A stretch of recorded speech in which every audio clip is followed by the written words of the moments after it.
멈춰진 믿음에 대한 이해, 이렇게 제목은 정했고요. 최근에 이제 여러 통계들을 좀 보고 있습니다. 외국에서 나오고 있는 통계들이나 또 이제 뭐 특히 한국 같은 경우에는 그 인구도 감소하고 있는 데다가 뭐 애들을 안 낳으니까요. 크리스찬 인구들도 더 많이 줄어들고 있다고 들었습니다. 젊은 세대들이 교회를 안 나가고 있는 많은 교회들이 젊은이들을 찾아볼 수 없는 교회들이 이제 다수가 되어가고 있는 상황이 되어버렸고, 어쩌다가 이제 한국 교회나 전 세계 교회가 이런 일들을 겪게 됐을까에 대한 많은 리포트들이 나오고 있습니다. 저도 뭐 그런 리포트들을 많이 보고 있는 과정에 있고요. 그냥 제 나름대로의 생각들을 좀 많이 하고 돌아보고, 또 저희 교회도 다시 돌아보고, 저희 스토리들, 교회 스토리들이나 또 저희 앞으로 나아갈 방향이나 이런 여러 가지 것들을 좀 생각해 보면서 여러분들하고 같이 한번 생각해 볼 만한 내용을 좀 만들어 와봤습니다. 제가 시편 42편을 준비했는데요. 우선은 이제 이 42편을 좀 읽고 시작을 좀 하도록 하겠습니다. 짧으니까요. 여러분도 수능은 안 보지만 시 하나 이해한다 생각하시면서 같이 읽어보도록 하겠습니다. 이건 다윗이 쓴 시는 아닙니다. 고라 자손 중에 누군가가 쓴 시로 이렇게 앞에 표기되어 있는데요. 여러분들에게 뭐 그 내용은 좀 이따 좀 설명을 해드리도록 하고, 고라 자손의 교훈 시, 성가대 지휘자를 따라 부른 노래, 이렇게 제목이 붙어 있고, 같이 그 밑에 우리 노래에도 나오죠. 목마른 사슴이 시냇물을 뭐 찾아 헤매듯이, 뭐 이런 노래 있잖아요. 거기에 나오는 내용입니다. 한번 그 내용을 같이 여러분들 같이 읽어보도록 하겠습니다. 자, 시작. 하나님이시여, 사슴이 시냇물을 갈망하듯이 내 영혼이 주를 갈망합니다. 내 영혼이 살아계신 하나님을 애타게 그리워하는데 내가 언제나 나아가서 하나님을 뵐 수 있을까? 내가 밤낮 부르짖어 눈물이 내 음식이 되었으나 사람들은 내 하나님이 어디 있느냐 하고 종일 나를 비웃는구나.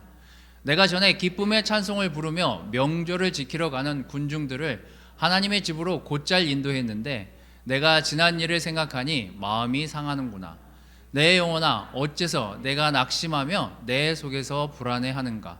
너는 내 희망을 하나님께 두어라. 나는 내 구원이 되시는 하나님을 찬양하리라. 내 하나님이시여, 내 영혼이 내 속에서 낙심함으로 요단강이 흐르고 헤르몬 산과 마실산이 우뚝 선 이곳에서 내가 주를 기억합니다. 주의 파도와 물결이 나를 엄습하고 슬픔의 홍수가 폭포같이 나에게 쏟아집니다. 낮에는 여호와께서 나에게 한결같은 사랑을 베푸시니 밤에는 내가 그에게 찬송하고 내 생명의 하나님께 기도하리라. 내가 나의 반석 되시는 하나님께 어째서 나를 잊으셨습니까? 어째서 내가 내 원수들에게 이런 고통을 받아야 합니까? 하나 그들은 항상 나를 조롱하며 내 하나님이 어디 있느냐 하고 말하니 내가 뼈가 사무치도록 괴롭구나. 내 영혼아, 어째서 내가 낙심하며 내 속에서 불안해하는가? 나는 내 희망을 하나님께 두어라. 나는 내 구원이 되시는 하나님을 찬양하리라. 아멘. 시편 42편하고 43편은요 원래는 같이 붙어 있었던 내용이라고 대부분은 얘기를 하고 있습니다. 43편을 읽어보시면은 이 내용하고 아주 비슷한 내용이 43편에도 나와요. 그래서 학자들은 이게 42편, 43편이 원래 한 시가 아니었나 이렇게 지금 보고 있습니다. 지난주에 읽었던 구절이기 때문에, 지난주에 읽었던 시기 때문에 여러분 보시면서 어떠십니까? 그냥 어떤 느낌이 드셨습니까? 여러분들도 이렇게 기도를 해보신 적이 있나요? 자, 다시 앞에로 넘어가서, 저는 이제 앞에 이 내용이 좀 꽂혔는데, 내가 밤낮 부르짖어 눈물이 내 음식이 되었으나, 뭐 이렇게 기도한 적은 없습니다. 눈물이 음식이 될 정도로. 사람들은 내 하나님이 어디 있느냐 하고 종일 비웃는구나. 내가 전에 기쁨의 찬송을 부르며 명절을 지키러 가는 군중들을 하나님의 집으로 곧잘 인도했었던 지난 일들이 있었는데, 지난 일을 생각하니 마음이 상한다. 뭐 때문에 마음이 상했는지 모르겠지만 하여튼 지금 약간 못 지내고 있는 것 같아요. 하여튼 마음이 상했어요. 그리고 5절이랑 11절 내용이 반복해서 나오는 거죠. 내 영혼아, 어째서 내가 낙심하며 내 속에서 불안해하는가? 너는 내 희망을 하나님께 두어라. 나는 내 구원이 되시는 하나님을 찬양하리라. 이게 요 42편 5절, 42편 11절, 그 다음에 43편 5절 이렇게 출연을 하고 있습니다. 똑같은 내용이에요. 자, 그럼 고라 자손의 교훈시 이렇게 시작을 했는데, 그러면 우리 이제 또 역사를 되짚어서 고라의 반역 들어는 보셨죠? 왜 반역을 했죠? 모세와 아론이 인도하는 거에 굉장히 몹시 불편해하던 족속이 있었는데, 그게 누구냐면 레위 지파의 고라 자손이었어요. 그러니까 제사장 자손인 거죠. 충분히 역할을 하고 있었고, 충분히 그 당시에 많은 사람들을 대신해서 예배를 드리고 있었던, 굉장히 하나님과 근접해서 일을 했었던 민족이었습니다. 파였죠. 자, 그런데 뭔가 불만이 생겼어요. 어떤 불만이 생겼냐면, 왜 모든 일을 모세와 아론만 할까? 자기네도 할 수 있는데 라고 하면서 모세에게 덤벼들기 시작한 거죠. 그리고 이제 몇몇 지파에 있는 사람들과 그분들이 이제 16장 읽어보시면 이제 나오는 거죠. 그래서 왜 너희만 우리를 인도하려고 하냐? 나도 인도할 수 있는데, 그래서 나도 인도하게 해줘. 너희만 그렇게 인도하는 게 불합리해 라고 이 모세와 아론에게 덤비기 시작하면서, 모세가 그러면 내일 향로라 제사 드릴 거 가져와라. 하나님 앞에서 우리가 제대로 그러면 한번 그 하나님께 여쭤보자. 그래서 이제 그 다음날 와서 어떻게 되죠? 땅이 갈라지고 이 모세와 이 아론에게 대들었던 사람들이 땅 속으로 들어가게 되죠. 들어가고 땅이 닫혀가지고 다 죽게 되는, 그게 이제 고라의 반역이라고 이제 우리가 알고 있는 내용입니다. 나중에 뭐 그냥 16장 읽어보시면 됩니다. 근데 이제 식구들만 죽고 자손들이 살아 있어요. 그러니까 굉장히 오래도록 이 자손들이 대대로 이어오면서 자기 선대에 조상들이 했던 일들을 뭐 안 들었겠습니까? 이때부터 이들은 배제돼서 일이 잠깐 멈춰지게 되는데요. 결국은 나중에 다시 다윗 시대에 이르러서 복귀를 하게 됩니다. 어떤 일을 하게 되냐면요, 민수기 26장 11절에 보면 아들들이 살아있고 그 아들들이 이제 이 이스라엘 왕국을 위해서 어떻게 하면 다시 이 자기들의 죄를 씻고 일을 하게 될까를 생각하면서 이제 왕을 섬기는 일들을 하게 되죠. 이스라엘 왕들을 섬기는 일들을 하게 됩니다. 근데 이제 그들이 처음 맡게 된 일이 성전 문을 지키는 일을 맡게 돼요. 그러면서 성전 문에 서서 이제 자기가 예전처럼의 그런 역할을 다 하진 않지만 이제 어느 정도 자기가 자신들이 하나님의 일에 쓰임 받는다라는 그런 기쁨에 다시 이제 그 일을 하게 되는 그런 위치에 이제 들어가게 됩니다. 참 재밌게도 이들이 좀 전에 여러분들이 읽었던 그 시를 그 자손들이 이제 쓰게 된 내용이 이제 여러분들이 지금 저랑 읽은 시편 42편에 나오는 내용입니다. 근데 한번 우리가 시편 42편을 보면서 오늘 제가 여러분들에게 하려고 했던 얘기가 그 얘기잖아요. 믿음이 어느 순간 멈춰 있다라고 느껴지는 순간이 오고, 믿음이라는 게 어느 정도 시간이 지나면서 내 믿음이 왜 자라지 않는 걸까 스스로 이렇게 생각해 보게 되는, 어쩌면 좀 우리 안에서의 뭐 용어들을 사용하자면 못 지내고 있는, 좀 잘 이렇게 멈춰서서 내가 지금 뭐 하고 있는 거지? 라고 생각하는 그런 순간들을 맞닥뜨릴 때가 있죠. 근데 이게 통계적으로 제가 이제 또 통계 자료를 봤더니, 통계적으로 어렸을 때부터 교회에 나온 사람들이 나이가 들어서 크리스찬 된 사람들보다 훨씬 더 이런 경험을 많이 한다라고 하더라고요. 그러니까 내가 믿음이 지금 있나? 없나? 이런 갈등들을 많이 하는 세대는 아주 어려서부터 교회에 나왔던 사람들이 이런 갈등을 훨씬 더 많이 한대요, 통계상.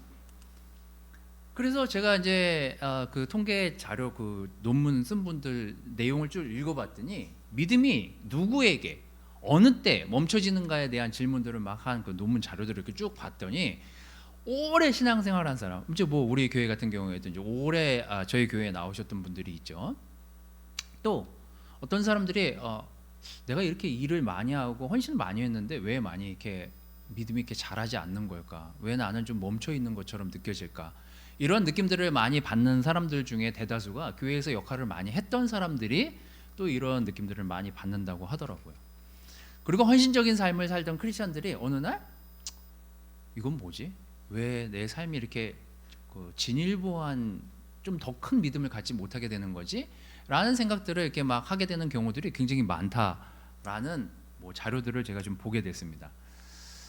자, 여러분들은 어떠신가요? 여러분들은 좀 믿음이 잘 성장하고 잘 토대가 다져져서 잘 지금도 난 지금 잘 지내고 있고 잘 자라고 있고 잘 성장하고 있다라는 느낌을 받으면서 요즘 생활하고 계십니까? 아니면 에라 모르겠다. 그냥 교회나 그냥 열심히 나가자. 눈도장이나 찍자. 아니면 나만 이런 것도 아닌데 다른 사람들도 이런 것 같은데 라고 하면서 그냥 이 시간을 지나가고 있는 순간에 여러분들이나 저나 그런 상태에 있지는 않은지.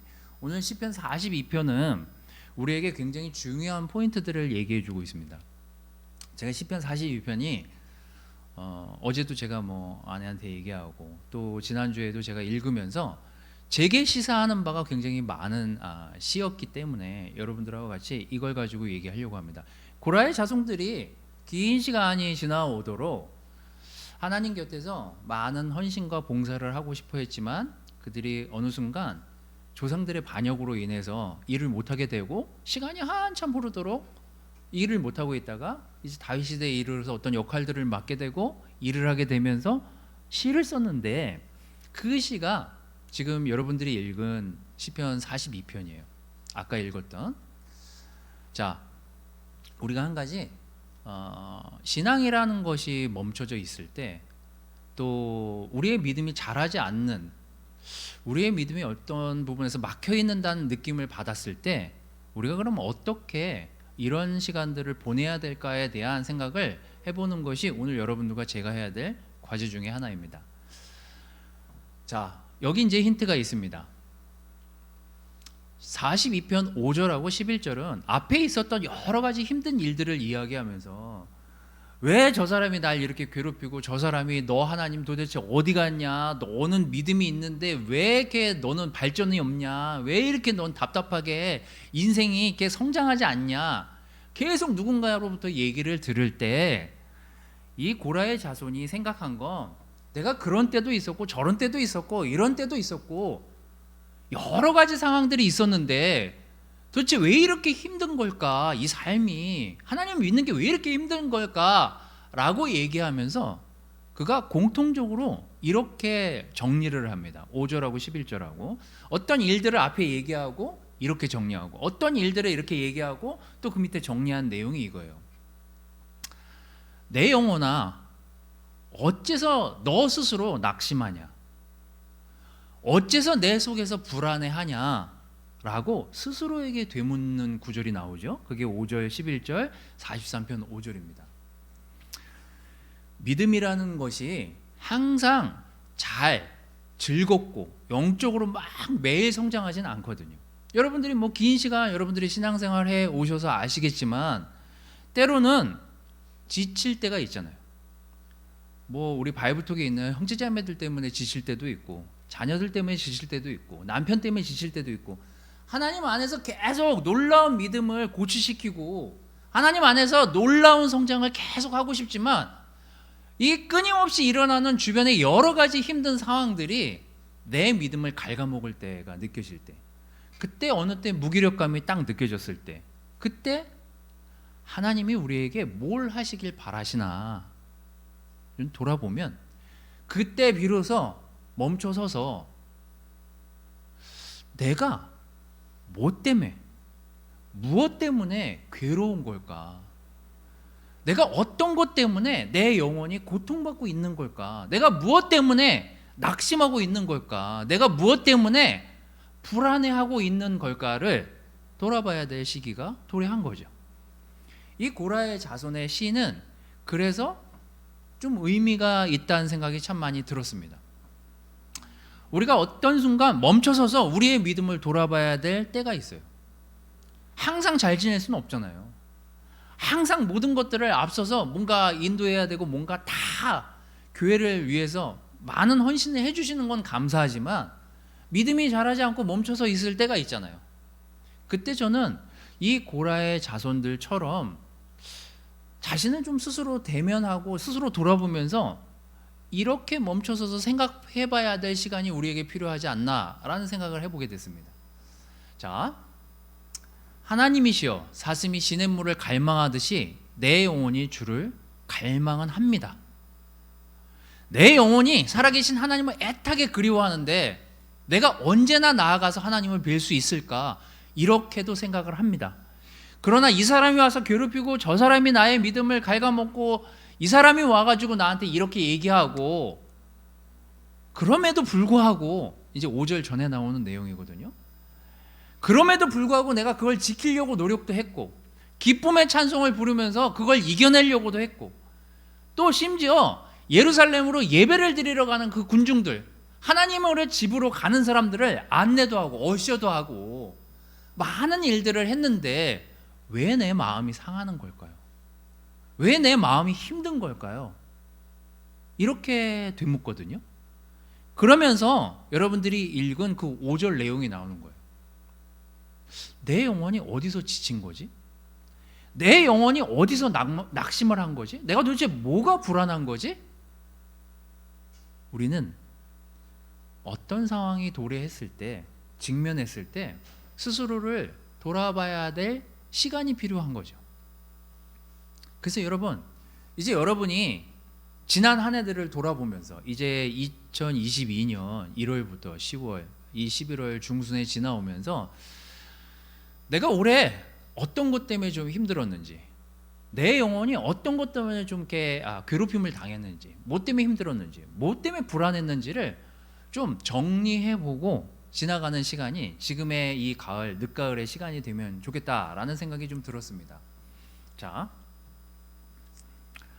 우리의 성격은요 구원하고 아무 관련이 없어요. 미리 말씀을 드리는 거예요. 제가 써왔지만 성격이 외향적인 사람만 하나님이 좋아하시지 않잖아요. 우울하다고 하나님이 구원 안 하시나요? 그건 아니잖아요. 하지만 유독 자기가 잘 하고 있는 부분이 있는 반면에 잘 안 되는 부분이 우리에게 있더라고요. 저한테. 그래서 여러분 스스로를 점검해 볼 때 나는 어떤 말에 꽂히는지, 저는 말에 꽂히지는 않거든요. 우리 와이프는 대화를 굉장히 중요하게 생각해요. 문장을 되게 중요하게 생각해요. 그리고 문장을 엄청 기억을 해요. 그래서 누가 하는 말에 어떤 문장을 기억해서 그것 때문에 괴로워요. 전 그러진 않거든요. 저는 태도에 흥분하는 사람이에요. 말에 흥분하진 않아요. 태도에 흥분해요. 저 사람이 흥분하면 나도 흥분해요. 그러니까 저는 문장이 아니라 태도가 중요하다고 느껴지는 사람이에요. 그렇다고 하나님이 우리 와이프만 사랑하냐고요. 넌 왜 말을 중요하게 생각 안 해? 넌 왜 태도만 봐? 그러시진 않거든요. 그래서 우리가 우리 스스로나 주변 사람들을 볼 때 나를 직면하는 순간 내가 외향적일 수도 있고 내향적일 수도 있지만 어떤 것에 내가 약한지를 스스로 체크해 본 건 필요하거든요. 그래야 내가 어떤 부분에서 보호받아야 되는지 알게 되잖아요. 저는 숫자에도 약하거든요. 숫자에 유독 꽂히는 분들이 있어요. 교회에. 그래서 숫자가 조금만 틀려도 그거에 막 이렇게 부들부들 하시는 분들도 있고 팩트인지 아닌지에 이 부들부들 하시는 분들도 있고 이런 것들을 잘 자신을 들여다보지 않으면요 어떤 것에 내가 자꾸 약해지는지 어떤 것에 내가 강한지 어떤 죄에 자주 빠지는지 아닌지를 봐야 되거든요. 그래야 우리의 믿음이 앞으로 나아갈 방향을 찾을 거 아니에요. 저는 누가 뭐 ENFP다 ISTJ다 뭐 ISTJ만 예수님이 데리고 가실 건 아니잖아요. ENFP만 예수님이 좋아하고 사랑할 거 아니잖아요. 근데 그렇기 때문에 다름에 있어서 우리가 교회 안에서 많은 다름들이 있잖아요. 근데 그 다름들이 각각이 모여서 그룹을 만들고 그것이 모여서 교회를 이루듯이 이제 내가 어떤 부분에서 자꾸 약해지고 어떤 부분에서 자꾸 흔들리고 무너지고 하는지를 스스로 잘 점검하고 알아야만 우리의 믿음이 많이 무너지지 않는다. 그래서 여러분들이 그런 것들을 좀 한번 점검해 보시는 시간이 되면 좋을 것 같아요. 이 고라의 자손의 시를 읽으면서 이 사람들이 좀 현명하다는 생각이 들었던 것 중에 하나는 그 많은 상황들을 뒤돌아보면서 고라의 자손들은 이렇게 생각하는 거죠. 내가 그 많은 일들을 겪었는데 내가 도대체 나는 이 많은 일들 중에 뭐 때문에 내가 지금 괴로운 건지, 뭐 때문에 내가 지금 불안한 건지, 뭐 때문에 내가 지금 이렇게 힘들어하고 있는지, 내 영혼이 고통받고 있는지를 돌아보면서 하나님한테 다시 이거를 내려놓거든요. 하나님, 내가 하나님만 바라보겠습니다. 그러니 하나님께서 내가 이렇게 약해진 부분에서 다시 더 약해지지 않도록 나를 도와달라고요. 이게 지금 고라의 자손의 시에 나오는 첫 번째 포인트입니다. 그래서 우리가 중요한 건 자신을 대면해야 될 시간에 적절하게 자신을 들여다보고 더 이상 자신이 무너지지 않게끔 자신이 어떤 부분에서 약하고 어떤 부분에서 도움을 받고 어떤 부분에서 표현이 돼야 되는지를 점검해 보는 시간이 됐으면 좋겠습니다. 두 번째, 제가 이 시를 읽으면서 시를 제가 완전히 이해한 건 아니지만 영혼이 건강한 만큼 저는 육체도 굉장히 건강해야 된다고 생각하거든요. 교회 안에서 믿음을 잃어가는 부분에 영혼이 건강해야 되는 부분도 있지만 사실은 몸과 영혼은 연결되어 있습니다. 이거는 내가 못 지내는데 영혼이 못 지내는 거는 영혼을 고치면 되지만 몸이 아프잖아요? 그럼 몸이 아프기 때문에 또 따라가지 못하는 것들이 있어요. 그래서 성경은 몸에 대해서 얘기를 많이 합니다. 그래서 두 번째, 제가 여러분들한테 바라기는 저는 여러분들이 여러분들의 건강을 잘 체크하는지를 들여다보면 좋을 것 같아요. 이제 나이들도 어느 정도 드셨잖아요. 근데 그렇다면 영혼만 관리해야 될 게 아니라 몸과 영혼이 하나님 우리에게 함께 허락하셨기 때문에요. 저는 육체적으로 아픈 사람이 정신적으로 아플 가능성이 높아요. 왜 그러냐면 전 지난주에 아파봐서 알지만 사람이 제가 지난주에 너무 피곤해가지고 입안이 허니까요. 그처럼 그 작은 아픔에도 너무 괴로워가지고 밥을 못 먹는데 밥만 먹으면 얼마나 고통스러운지 아세요? 밥 먹을 때 막 입안이 아파봐요. 아파보셔서 아시잖아요. 피곤해가지고 입안이 허니까 뭐 하나 너무 김치가 먹고 싶은데 김치 먹으면 아플까봐 김치도 못 먹잖아요. 그리고 굶게 되고 고통스럽게 되고 그냥 죽이나 먹게 되고 그러니까 몸은 더 약해지고 몸이 약해지잖아요. 정신도 같이 약해지게 돼 있어요. 그러니까 믿음이라는 건 내 영혼만 건강해서 될 게 아니라 몸이 건강한 상태에서 영혼이 건강해야 이게 함께 사실 굴러가는데 사실 우리는 몸을 관리하지 않음으로 인해서 건강을 해치고 그 건강을 해침으로 인해서 믿음이 성장하지 못하게 되는 상황을 맞닥뜨리게 되거든요. 그래서 우리 몸의 건강은 굉장히 중요한 거예요. 자, 제가 몇 개의 구절을 가져왔는데 골로새서 2장 9절을 보십시오. 그리스도 안에는 온갖 신적 성품이 육체적인 형태로 나타나 있대요. 자, 이 말은 뭐냐면 우리의 육체가 건강하지 않은 상태에서 그리스도 안에 있는 그리스도 안에 온갖 신적 성품이 육체로 나올 수 없게 만드는 게 우리 자신이라는 거예요. 우리 몸이 아프면. 그럼 예수님의 성품이 나올 수가 없잖아요. 아픈데 골골 앓고 있는데 어떻게 믿음이 발현될 수가 있냐고요. 안 되는 거거든요. 그래서 저는 여러분들과 제가 해야 될 정말 이 믿음에서 굳건히 서 있고 앞으로 나아가고자 하기를 원한다면 우리의 건강도 챙겨야 된다. 정신만 챙겨야 될 것이 아니라 자, 시편 16편 9절 내 마음이 기쁘고 내 영혼이 즐거우며 그때서야 내 육체도 안전할 거래요. 영과 육은 연결되어 있음을 성경은 곳곳에서 얘기하고 있습니다. 자, 요한이 많은 형제자매들에게 기도하면서 이렇게 기도하죠.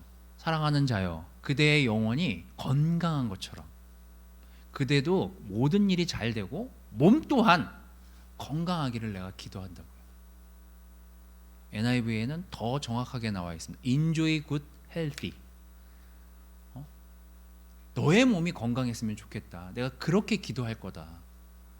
그래서 우리는 서로의 건강을 위해서, 서로가 건강할 수 있도록 기도해 주는 관계가 돼야 돼요. 그래서 만약에 아내가 몸이 약하다? 그러면 남편이 데리고 나가서 운동시켜줘야 될 책임이 있는 거죠. 그래야 서로의 믿음이 함께 갈 수 있어요. 남편이 아프다? 남편이 골골댄다? 빨리 헬스장으로 보내십시오. 아니면 빨리 영양제를 먹여서 건강하게 만들든지. 애들 아니면 우리 교회 모든 많은 형제자매들 마찬가지예요. 우리의 건강은 우리의 영적인 건강과 연결되어 있습니다. 몸이 약해지면 믿음을 이게 앞으로 이렇게 밀고 나가기가 굉장히 어려워요. 하나님이 그렇게 우리를 만드셨으니까요. 그래서 저는 물론 개인이 개인의 건강을 챙겨야 되지만 우리의 서로의 건강을 돌아볼 줄 알아야 되고 건강을 소홀히 하지 않았으면 좋겠다. 이게 믿음이 멈춰져 있을 때 우리가 왜 몸이 안 좋아서 그런가? 내 영혼이 좀 뭔가 힘들어서 그런가? 불편한가? 뭐가 이렇게 낙심되는 게 있는가? 불안한가? 내 안에 있는 것들을 들여다보는 것도 너무 중요하지만 내가 요즘 몸이 건강한지 내가 지금 활동을 잘 하고 있는지를 체크해 보는 게 저는 우리의 믿음이 멈춰져 있을 때 우리 스스로를 점검해 보면서 영혼도 점검해야 되지만 우리의 몸도 점검해 볼 필요가 있다라는 생각이 좀 많이 드는 시간이었습니다. 자, 세 번째는요. 우리가 착각에 빠지기 쉬운 것 중에 하나인데 모두 다 죄인이란 곳에서 출발을 해야만 우리가 우리의 믿음을 자세히 그리고 좀 더 정확하게 들여다볼 수 있습니다. 전도서 7장 20절에 이런 기록이 있죠. 항상 옳은 일만 하고 죄를 짓지 않는 의인은 세상에 하나도 없다.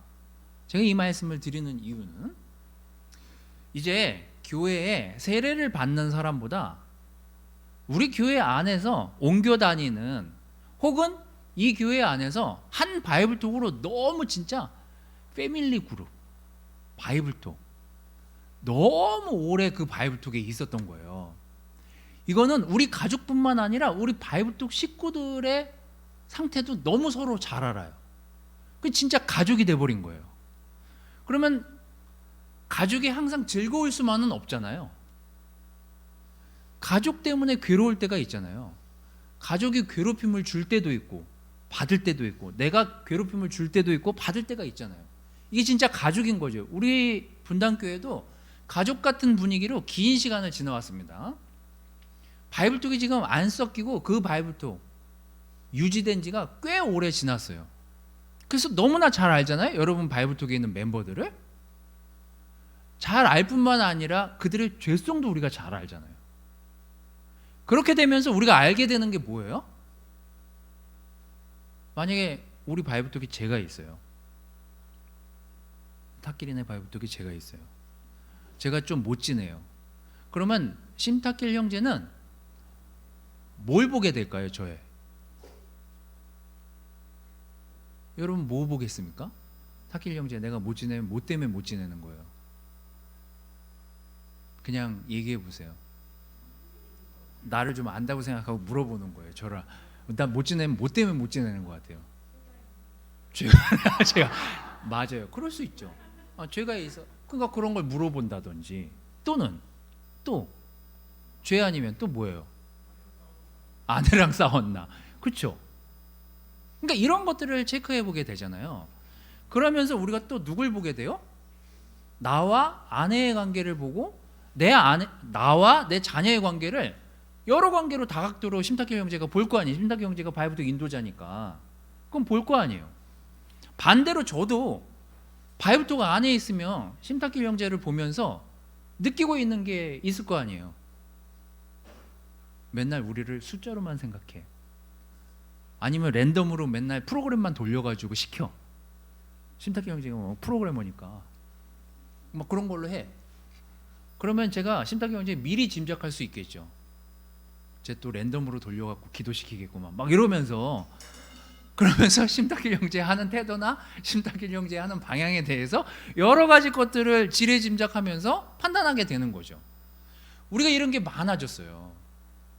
근데 우리가 하나 착각하지 말아야 될 것, 우리 안에서 진짜 뭐 예전도 그랬지만 지금도 그렇고 앞으로도 하지 말아야 될 것 중에 하나는, 예수님이 우리를 구원하실 때, 우리를 정말 구원의 자리로 옮기실 때 다 죄인인 거를 아셨기 때문에 우리를 죄의 자리에서 구원의 자리로 옮기신 거거든요. 누구 하나 여기서 의로워서 여러분을 빼다가 그 자리에 앉혀놓은 게 아니에요. 다 죄인이라는 시각에서 출발해서 지금도 죄인이고 앞으로도 다 죄인이다라는 인식에서 출발하지 않으면 난 잘 지내는데 쟤는 왜 저래가 되거든요. 그럼 이게 믿음이 자라기가 굉장히 어려운 환경에 봉착하게 됩니다. 우리가. 자, 로마서 3장, 바울은 구약에 있는 성경 구절을 인용하면서 로마서 3장 10절에 이렇게 해요. 우리가 이미 선언한 것처럼 유대인이나 이방인이나 다 같은 죄인입니다. 그것은 이렇게 기록된 성경 말씀과 같습니다. 뭐라고요? 의로운 사람은 없어요. 한 명도 없어요. 그럼 우리는 죄인들끼리 그 바이블톡에 있는 거예요. 그냥 가만 놔두면 다 죄인인 거예요. 가만, 예수님만 없으면 거기 죄인들만 앉아 있는 거예요. 그런데 우리가 너무 긴 시간을 지나오면서 서로를 너무 잘 알다 보니까 나는 세리가 아닌 거죠. 누가복음 18장인가요? 나오잖아요. 세리가 하는 기도, 통탄하면서 제가 정말 죄인입니다. 그리고 거기 있던 바리새파 사람들은 어떻게 기도해요? 예수님이 그 비유를 들잖아요. 자긴 죄가 없어진 상태에서 기도하고 있다라고 생각해요. 그리고 하나님을 찬양하고 있다라고 생각해요. 그리고 이 세리는 제가 죄인입니다 라고 생각하면서 하나님께 기도를 해요. 우리가 믿음이 멈춰진 상태가 오래 지속되는 이유 중에 하나는요, 어쩌면 우리 그룹 내에서 나는 되게 잘 지내는 것 같고 나는 이 정도 했는데 쟤는 왜 저렇게 뺀질거리고 쟤는 왜 이렇게 안 할까? 저는 그도 멈춰야 될 시간이 있고 나도 멈춰서 해야 될 시간이 필요하거든요. 그게 믿음이에요. 그게 좀 지나서 자기가 그것들을 깨닫고 나가야 될 시간들을 필요로 하는데, 우리가 서로에 대한 판단이 너무 많아지면 많아질수록 믿음이 앞으로 진행될 가능성이 낮아져요.